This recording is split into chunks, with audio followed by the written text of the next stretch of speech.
Have you ever felt guilty for wanting a little room to breathe, even when your loved one seems okay at home? That is where Barbara is. She is 59. Her husband is 63, early in their dementia journey. He can manage most days, but the weight on her chest is the guilt of leaving him while she works, and the worry about when she'll need more help and how she'll even know that that time has come. Because this is what we walk through together on this podcast. The what to say when you don't know what to say. What to do when you don't even know what the next step is. Or how to carry this when there's just too much to carry. And where you can turn when you're wrestling with your faith and dementia at the same time. Hey, Christian Care Companion. Welcome to Dementia Caregiver Support for Christians, the podcast for Bible-believing Christians. I am Lizette Klute, and around here, we work on bringing you clarity, showing you that we can navigate this using stewardship, as well as having the peace that surpasses all understanding in this journey. Because we serve a God of peace, not a God of confusion. Today, we lean into the fourth problem when it feels too heavy inside. The guilt, the worry, and the quiet questions that sit in your chest. And we'll touch on the second problem, what to do, as we outline simple steps. In this conversation, you'll hear how Barbara and I name the guilt so it stops. Rebuild some support through the local church, even if you've pulled away. And we set calm planning benchmarks for the road ahead so you know what to do and when to bring in help so that you can prepare without panic. Because this is what happens when caregivers stop reacting and start stewarding their journey. Now, have you considered joining our Dignacare Society? Until the end of the year, this community is a one-time investment of less than $100 for lifetime access. This is where you can ask questions, get Christian support, and the first 100 people get 15-minute walkthrough with me. On December 31st, however, this lifetime access goes away. So consider joining now. However, if you're not ready yet, that's okay. Come to our next free workshop at 3 p.m. on Saturday, November the 8th. Get to know me and learn how to become equipped as a Christian caregiver, looking at God's way of navigating dementia and not the world's way. Now, let's dive into my conversation with Barbara. Miss Barbara, welcome. I'm so glad that you're here. Also, I'm going to take you through the same process, and I might ask you some additional questions because I've not met you before. So we will just start with, in 6 months, what would need to change or have happened for you to be able to say caregiving is easier, that you have been able to steward it well, both for your health and your relationships and just the physical side of caregiving? Can you tell me? Yeah. I've really been trying to think of what will it be like needing to not worry for myself, not worrying about what steps and things I'm going to be having to deal with coming up because it's in God's hands, but it's unsure. I feel like I need to have that free time for myself without feeling guilty if I'm leaving him at home or something like that. Okay. So what is standing in your way? Well, nothing really. My guilt and my worry of, is he still doing okay at home by himself while I'm at work? Okay. And most days I think he really is. I'm just worried. I just don't, for myself, I don't know when I'm going to need someone to come in for a few days for hours during the day while I'm gone, or he's still functioning okay, he's doing fine. I don't know. My husband's 63, and it's been 3 years ago he got the neurologist did this PET scan and diagnosed him with the onset of dementia. So now it was forced he was forced to quit working, and it's like, "Oh my, Okay. here we go." All right. Well, thank you very, very much, Barb, for sharing. I'm now going to ask you I think you've given me a lot of context, and now I'm going to ask you a couple of follow up questions. So, based on what you just expressed, it sounds like you're helping your husband. Am I correct? Yes, Okay. I'm the main caregiver. And Yes. he is still living at home Yes. and he's pretty young yet, Yeah. very, very young. And based on your voice, because I can't see your face, but Oh, based I don't know on how to turn on the you, camera. I don't worry about it, but just on your voice, you sound young. I am, I'm almost, well, 59. Okay. So 58. So you and your husband are younger spouses navigating this, and you've known that he has something going on for about 3 years. Have they Yeah. told you specifically what type of dementia he may have? I don't remember in all of our reports if they really said it was the frontal or what. I don't know. The his dementia is he's really forgetting the short-term memory. Okay. And what kind of work did your husband do before? He drove truck most of his life, so, the trash route was his last job, and those routes were getting so complicated he couldn't remember all of Okay. his stops and things. Yeah. Okay. So I'm going to give you three descriptions so that it'll help me kind of see where your husband's abilities are, if it's Okay. okay with you. The first bucket is the when somebody is first starting to have signs, people are starting to notice we're maybe getting lost when we're driving, or if we're still working, we're making errors with giving change, or you mentioned the routes that he was driving were starting to get complicated. Other people who know them well will start to notice, particularly if they're still at work, but if a stranger just meets the person, in the community, they would not necessarily always pick up that something is going on. If the person is living by themselves, their quality of self care is still pretty good. So they'll put their makeup on, or, they'll shave their face properly, frequently might still be driving, can start to be making mistakes with checkbooks and things like that. That's the first bucket.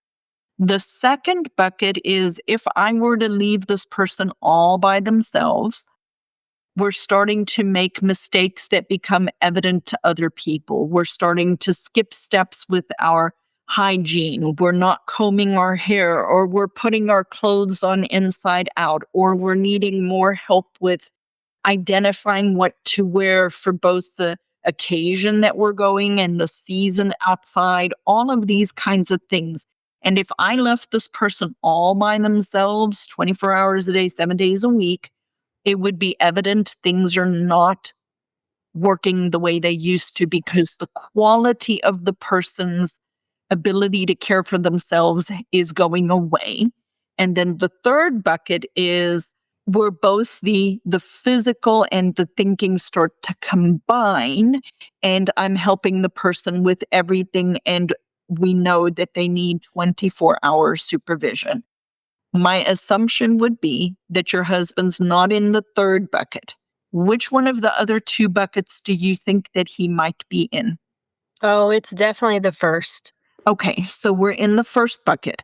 Yes. That is good. What that means is you have time to start to plan ahead. Okay. Yes. Okay. So the hard conversation that and this does not come from an unkind perspective at all. But the reality that of the journey that you're in with your husband is that if he lives long enough, he will need 24-hour care. Yeah. And what that means is Barb and Lizette, you and I, Barb and someone else, we need to plan ahead for what is that going to look like when we get to that point. The problem is that if you were to ask a doctor this, they would say, well, maybe he'll need 24-hour care. Well, maybe the maybe comes from some people die before they get there. Oh, okay. Okay. If your husband, 100%, if your husband lives long enough with whatever type of dementia he has, if he lives 20 more years to 83, he will need 24-hour care. If he lives 5 years and he doesn't die of a heart attack or a stroke or a bus, you know, accident, he will need 24-hour care. So what we need to start to do is know that and start to plan ahead and start to backtrack from there so that you can put in benchmarks of when you need to do what. And so what I love to help people with, Barb, is by just getting you you said you don't know when you're going to need caregivers, right? Yes. And that you feel guilty and worry about him being alone. So a couple of things I want you to think about, and I'll circle back to those two things again. But what I want you to think about is the following stuff. Who is your natural support system? Do you guys have kids? Are there siblings? He's at 63, maybe got parents that are still alive. Your church. What are your natural resources you have available? And then also, what are your financial resources you have? At 63, you guys are very young, and unless he has other medical health conditions, I think it would be very wise. It would be wise stewardship for you to go and meet with an elder care attorney who specializes in asset protection for Oh, you and your husband. Okay. yes, I heard you say that earlier, and I already wrote that down about. Because you're those in between people, you probably have more than what's available through financial assistance and Medicaid and not enough to do it yourselves. You're likely like most people that in between category of people that do not have unlimited assets to be able to provide care. So when you do asset protection, Medicaid, you live in the United States? Yes, in Nebraska. Okay. Medicaid has what they call a 5-year look back period. Oh, yeah. Okay. So what that means is you need to protect your assets so that you are protected, as well as it's all legal. This is legal to do, that you protect your assets so that he can qualify 5 years from now for resources that are paid through the state in order to help you. Okay. Okay. And so, and an elder care attorney can help you with that. You can put it in a trust. You can do different types of things legally to be able to protect your house and your retirement and things like that. But don't wait. This is one of my biggest frustrations. Your husband has a diagnosis of 3 years. And 3 years ago, if you had known and you had taken steps to do asset protection, years from now, you would be able to access resources to help you with paid caregivers at home.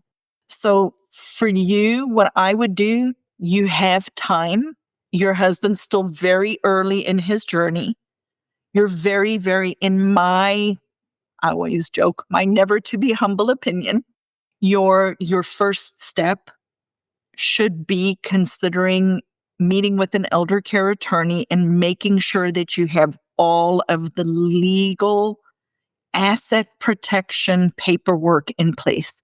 That includes how to protect whatever money, house, car, every physical thing that has value, so that you don't have to sell everything in order to qualify for assistance. How to get a will in place, get a power of attorney in place, get a healthcare power of attorney in place. And please make sure you put 3 people, you and 2 other people, to be his decision makers if something happens. Because I have clients who their mom had a durable power of attorney, and her husband was the first person, and the second person was her brother. Her husband has already passed away, and now Mhm. only has her brother. If she lives another 10 years and he dies, she becomes a ward of the state. Oh, Okay? So okay. make sure you put 3 people. Okay? So you first as his decision maker, and if you don't have documents, get them for yourself. Everybody needs this. And 2 additional people if you pass away, who makes decisions for him. And we did that last fall. Now I'm doubting that I should maybe not had put him as my first power of attorney because he's starting to get Don't sure. worry about that for you right this second. Okay. We have time. Okay. And we did do him, me and his daughter are the main ones on there. I think we only have me and his daughter as I would get a third person, okay. particularly for you, if he is your primary, and or look at, each state is different. Look at Nebraska's, go through it with a fine tooth comb and see if the last man standing, if somebody can appoint someone else. In South Carolina, with the paperwork we are contending with, the power of attorney cannot assign his duties to someone else. So Mm, if he dies, we go to the court. okay. Okay. So you have time. I pray you have time on you. Mhm. And yes, you likely need to change it on you, but I would start with him. But I would start with an elder care attorney for you. You guys are young, and he's only 3 years into his journey. And depending on his type of dementia and his other healthcare concerns, you may be looking at an 8 to 15-year journey. Okay. So let's plan for the worst case, which is 24-hour care 15 years from now. Mhm. What do we need to do? What needs to be in place? How do we get assets so that you can pay for paid caregivers at the right time? Now back to guilt and worry about being alone. Can you tell me why you feel guilty? I don't know, it's just, not knowing if I've gotten done enough at home and, like, I feel, I guess, so responsible for him that I still wanna be able to do something for myself and then I'm like, "Nope, I'm right home after work." Okay. All Ah. right. So thank you for sharing that with me. Thank you very, very much for sharing that with me. One person is never going to be able to do everything, right? Mhm. We have to have a team around us. And one person cannot be on duty 24 hours a day. Okay. So, Miss Barb, Yeah. the research, you are a spousal caregiver. The research shows that about 30%, and it's a hard number to come by. I've seen 18, I've seen 41. So, and I've seen 30. So I use 30%. 30% of caregivers, primary caregivers, pass away before the person they're caring for because of stress. Oh, okay, I need to let go of the stress. Okay. Yeah. So you're young, your husband is young. Do you guys have children? Yeah, we are blended. He has 3 and I have 3 from other marriages. So And in a blended family, so you do not have biological children together. no. Okay. In a blended family, here are some of the dynamics that are very common. Okay. Your biological kids see the stress and strain that you are under in taking care of him, who is your husband and is your covenantal relationship before God comes before you being a parent to them. Mhm. Yeah. But your kids are worried about you. If you do not take care of yourself because you're taking care of him, inadvertently you may kick the can down the line and require your children to be your caregiver and put them in the exact same position you're in because you're not taking care of yourself. Uh-huh. Okay. So that's one part of it. The second part of it is you're in a blended family and he has biological children and you have a covenantal relationship. You're his primary caregiver and decision maker, and they may not like your decisions.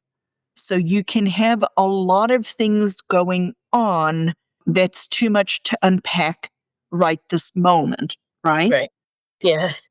But what I want to encourage you with is that you cannot do it by yourself. You need to put in place people around you. You have, depending on the relationships that you have with your kids and his kids, you have some humans that can be brought into this mix. Humans are frequently willing and able to help, particularly kids. If you have good relationship with his kids and your kids, they're willing to help, but you might not be asking for help yet. And so they may not be extending offers to help you because they don't know how. Okay. Okay. Right. So think about ways that you can structure this by maybe talking to, do his kids live geographically close to you guys in Nebraska? The closest one lives about 3.5 hours away, and the other one's down in Kansas about 5, 6 hours Okay. away. And what about your adult children? Um, kind of a distant relationship. Okay. Um, So you don't really have not human support biologically not around you. close. I mean, we have a good neighbor across the street that takes him to coffee out every day or Okay. during the week. So Okay. I have nice neighbors that Tell help. me about your church real quick. I can't get him to go. He won't go. I'm not worried about him going or not going right now. And I'm looking for I him to do. haven't for a while. Okay. I know I have some good people in the church that I had been to, so I just So haven't. are you not going because your husband's not going, or are you not Part going of it, because or you're trying to protect him from people knowing what's going on? well, I think I've shared to everyone around me kind of close that what's going on, but I guess on my being gone all week long for so long on my hours at work, then I'm feeling like I better not take off again on Sunday or Saturday for doing things, so I haven't been. Okay. And that's a lame excuse, but I Well, we can I work. know I need to. So let me ask you this. Before he was diagnosed, would he go to church with you? No, he would not. Is your husband a believer? He won't say, like, he just doesn't. Yeah, he always acts good and kind and everything, but he doesn't really want to talk about any of the Bible or the Lord or any of. Yeah, he doesn't want. His sister's very big into it, so then he always rolls his eyes that she's. Okay. Does his sister live geographically close by? No, she's in Texas. Okay. Well, sweet lady, we have a lot that we can unpack. Yes, We I know. definitely do. But I'm going to use an analogy. If you are a Christian, if you are a believer and you're here today because you've identified that you are, Mhm. this is the analogy I want to leave you with today. I want you to picture charcoal briquettes. from a Mhm. from a coal fire. We've made a fire and now we have briquettes together. And they're all glowing and they're warm and they're doing what charcoal needs to do or a fire needs to do, right? It's staying warm. What Mhm. happens when we take one of those and we separate it out? It slowly goes out. It Yes. slowly goes out. Mhm. My Good. encouragement to you is that yes, I understand from a pragmatic perspective what it is that you are expressing. You work all week. You're worried already about him. You're feeling guilty that you're not there. You're worried about him being alone. And in your mind, you're thinking, if this would be me, I don't want to go to church and leave him alone again. And at the same time, if you're not in the body, you are slowly losing your resilience and your internal fire and a support system that can come around you. Yes. So I would encourage you to consider going back to church. Okay. Even if you don't go every week, try to go at least every couple of weeks in order for two things to happen. You to have support for yourself and for the body to be able to come around you, because the church has people who are willing to serve and help, but they're never going to do it if you're not a part of a body. I hear that. Yes. Okay. Related to a quick down and dirty, and the last thing before we get off, how to know whether somebody is not safe to be alone anymore. Yeah. A very down and dirty, your husband, based on what you've described, is pretty far away from that yet. But a way to know is, in order for a person to be home alone 24 hours a day, they need to be able to scan their environment and locate something out of sight and know that it is there.